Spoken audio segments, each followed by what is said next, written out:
যে সংগঠনগুলো তাদের পক্ষে ভারী করছে। আমি বলবো ওদেরকে যে এরকম কিছু উদ্যোগ নেয় যেগুলো মানুষ যেগুলো অন্য মানুষ করতে হবে। যার কারণে এই যে 16 বছর ধরে আপনি এটা জার্নি চালিয়ে যাচ্ছেন, এটার পিছনে নিঃসন্দেহে অনেক ত্যাগ দীক্ষার গল্প আছে। আমরা একটু শুনতে চাই। ত্যাগ দীক্ষা বলতে আসলে আমার দিয়ার যখন জন্ম হয় তখনই আমার এই সংগঠনটা করা। তা এইটার পিছনে তো যখন দিয়া যখন ছোট ছিল তখন দিয়াকে নিয়ে আমার শুরু, যে আমি তখনই বলেছিলাম যে দিয়াকে নিয়ে আমি প্রোগ্রাম করবো এবং আমি সমাজসেবামূলক কাজগুলো করবো। এখানে বিয়ে শাদী দিয়েছি, কিছুদিন আগে আমরা কোরআন শরীফ জায়নামাজ এবং সেলাই মেশিন বিতরণ করছি দুস্থদের মাঝে।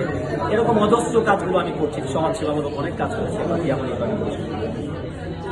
ভাইয়া, আপনার পরবর্তী পরিকল্পনা কি? পরবর্তী পরিকল্পনা আমরা একটা বৃদ্ধাশ্রম করবো। আমাদের বৃদ্ধাশ্রমের প্রস্তুতি চলছে। যদি বৃদ্ধাশ্রম করি ইনশাল্লাহ আমরা সবার সহযোগিতা নিয়েই করবো। আমি একা আসলে সম্ভব না কোনো কিছু করা, সবার সহযোগিতা।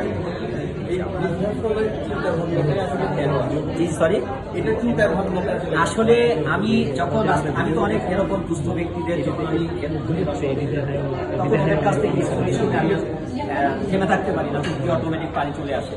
তখনই আমি চিন্তা করলাম যে নিজে একটা বৃদ্ধাশ্রম করবো, যেমন এই কমিউনিকেশন থেকে আমি একটা বৃদ্ধাশ্রম করার চিন্তা করলাম। আচ্ছা, ভাবির কাছে একটু জানতে চাই, ভাবি এই যে স্বামীর এই এত সাকসেসের পিছনে অনেক নারীর অবদান থাকে, আপনার কতটুকু অবদান আছে? আমি যতটুকু চেষ্টা করছি আমি সাপোর্ট দিয়েছি ওকে। আমি সবসময় চেষ্টা করবো। আমি আছি, ছিলাম এবং থাকবো মৃত্যু আগ পর্যন্ত। আর আমি দোয়া করি আমার হাজব্যান্ড যে ওদের দিয়েছে এটা সাফল্য হোক, এটাকে দোয়া করি।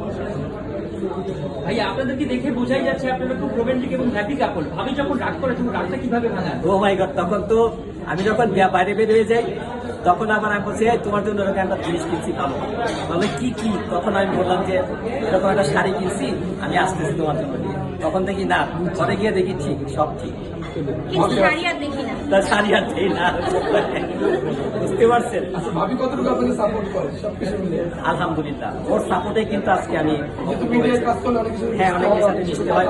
ওর সামনে আমি কথা বলি সবসময়, রাত 2টা-3টা নাই, আমি সব উদ্যোক্তাদের সাথে ওর সামনেই কথা বলি। আমি ওর সামনেই সব কথা ওর সামনেই হয়। তো অনেকে তো স্ত্রীর নামে সত্য কথা বলে না, আপনি কেন বলবেন? না, আমি সবসময় বলবো ভাই, আল্লাহ নারাজ হবে। আমি ওর নামে বিশ্বাস করি, এটা আল্লাহ নারাজ হবে। আমি মনে করি স্ত্রীর সাপোর্ট যদি থাকে কোনো পুরুষে আটকাবে না, আলহামদুলিল্লাহ, এটা আমি বলতে পারি। Thank you so much.